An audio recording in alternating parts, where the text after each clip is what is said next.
1986년 1월, 4명의 탐험가들이 극한의 도전으로 알려진 한 동굴을 탐험하기로 결심했습니다. 이 동굴은 경험 많은 탐험가들에게조차 만만치 않은 곳으로 악명이 높았죠. 탐험을 시작한 지 몇 시간도 되지 않아 한 명이 중대한 사고를 당해 생명이 위태로워졌고, 이는 분명한 경고였습니다.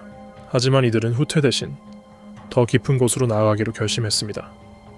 그 순간부터 동굴은 진짜 악몽을 드러내기 시작했습니다. 안녕하세요. 다시 한번 아비손에 오신 걸 환영합니다. 오늘은 동굴 탐험 중 끔찍한 결말을 맞이한 또 하나의 실화를 소개해드리겠습니다. 86년 1월 25일, 4명의 동굴 탐험가들이 오랜 시간 계획해온 탐험을 위해 모였습니다. 이들이 향한 곳은 파커스피트라는 동굴로 미국 중서부 지역의 숙련된 동굴 탐험가들이 즐겨 찾는 장소입니다. 이 동굴은 복잡한 구조와 깊은 수직 낙차로 유명하며 전문적인 로프 기술과 고도의 장비 조작 능력이 필수입니다.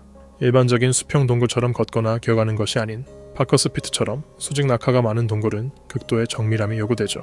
그날 아침, 칼바람이 부는 추운 날씨 속에서 4사람은 자신들이 준비한 장비와 기술에 자신감을 가지고 동굴 입구에 도착했습니다. 모두가 이미 여러 수직 동굴을 경험해본 베테랑이었지만 기본적인 안전수칙이 무시되면 경험도 소용이 없습니다. 이들은 깊은 곳으로 내려갈 준비를 마친 뒤 첫 번째 난관인 어퍼바운드에 도달했습니다. 이곳은 약 6.7m의 수직 낙차를 가진 구간으로 숙련된 로프 기술이 없다면 매우 위험한 곳입니다. 이 구간에서 떨어지면 석회한 바닥에 부딪혀 뼈가 부러지거나 머리가 깨질 수 있으며 척추마저 손상될 위험이 큽니다.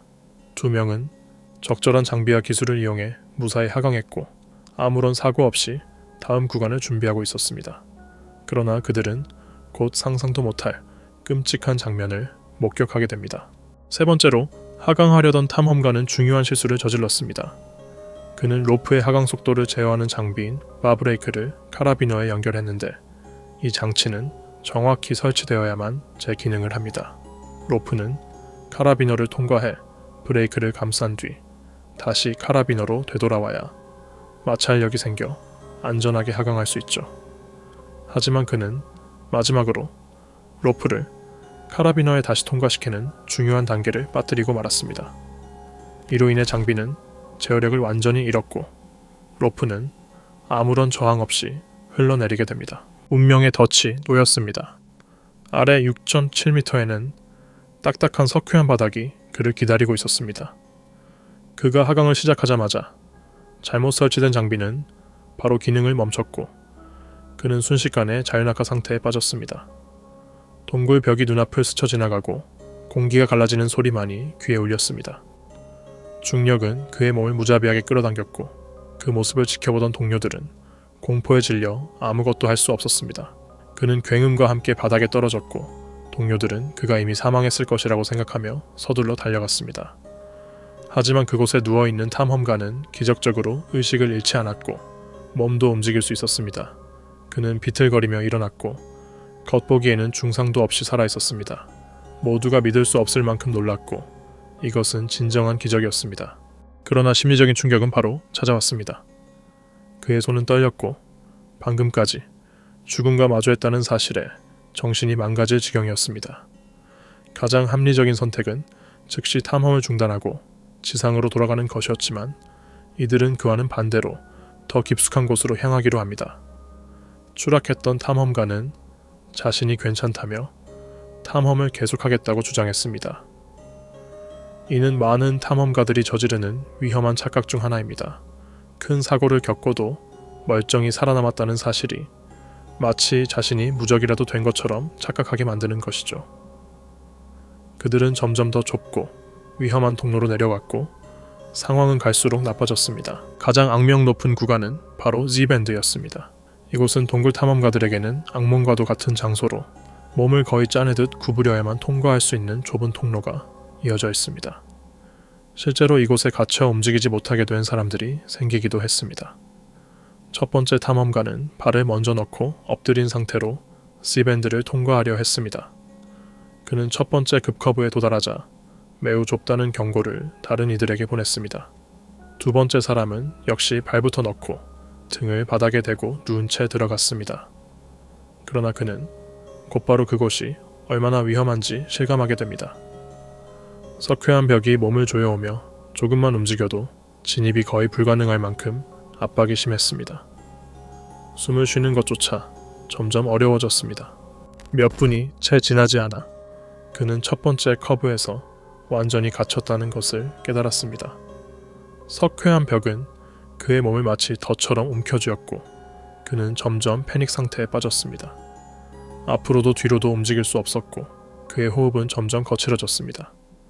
공황 상태에서 몸이 경직되면서 공간이 더욱 비좁아지고 벽의 압박은 심해졌습니다. 그의 비명을 들은 동료들은 즉시 구조에 나섰습니다. 시간이 지체되면 질식 위험이 있었기 때문입니다. 하지만 좁은 공간은 구조를 더욱 어렵게 만들었습니다. 한 명은 뒤에서, 다른 한 명은 앞에서 그를 도우려 했지만 그들마저 갇힐 위험을 감수해야 했습니다. 석회암은 마치 살아있는 듯 모든 움직임을 거부했습니다. 구조자들은 비틀린 자세로 움직였고 조금만 실수해도 같이 갇힐 수 있었습니다. 갇힌 동료는 점점 숨을 쉬기 힘들어졌고 얼굴은 창백해지며 산소 부족의 징후를 보였습니다. 밀리미터 단위로 조금씩 그를 당겨냈고 작은 진전 하나하나가 고통스러웠습니다. 피부는 긁히고 옷은 찢기며 상황은 최악이었습니다. 마침내 그가 의식을 잃기 직전에서야 구조에 성공했습니다. 구조가 몇 분만 늦어졌더라도 그는 질식사했을 것입니다. 그날의 경험은 말 그대로 공포 그 자체였습니다. 단 한 번의 탐험 중 두 번의 치명적인 사고가 발생했다는 사실은 이들이 얼마나 위험한 상황에 있었는지를 말해줍니다. 그들은 정신적 충격을 안고 어렵게 지상으로 되돌아갔습니다. 아침에 출발할 때의 여유롭고 들뜬 표정은 온데간데없고 그저 목숨을 건지고 돌아왔다는 공포만이 그들의 얼굴에 남아 있었습니다. 솔직히 이 이야기를 듣고 큰 충격을 받았습니다. 동굴 탐험이라고 하면 보통 모험이나 발견을 떠올리지만 이건 거의 악몽이었죠. 이들은 단 한 번의 탐험에서 두 번이나 죽을 뻔했는데 그럼에도 계속 전진했습니다. 아드레날린이 얼마나 이성을 마비시킬 수 있는지 보여주는 사례였습니다. 가장 인상 깊었던 건 열정과 무모함이 뒤섞인 그 태도였습니다. 그들이 탐험을 사랑한 건 느껴지지만 그만큼 위험도 감수해야 했죠. 67m에서 추락한 건 기적이 아니라 경고였다고 생각합니다. 누군가 죽었다면 이건 기적이 아닌 비극이었을 겁니다. 열정도 중요하지만 냉정함은 더 중요하다는 걸 느꼈습니다. 이 이야기가 흥미로웠다면 지금 화면에 뜨고 있는 이 영상도 꼭 확인해보세요. 평범한 탐험처럼 시작했지만 훨씬 끔찍한 결말을 맞이한 사건을 다루고 있습니다. 영상이 마음에 드셨다면 좋아요와 구독 부탁드립니다. 여러분의 응원이 큰 힘이 됩니다. 시청해주셔서 진심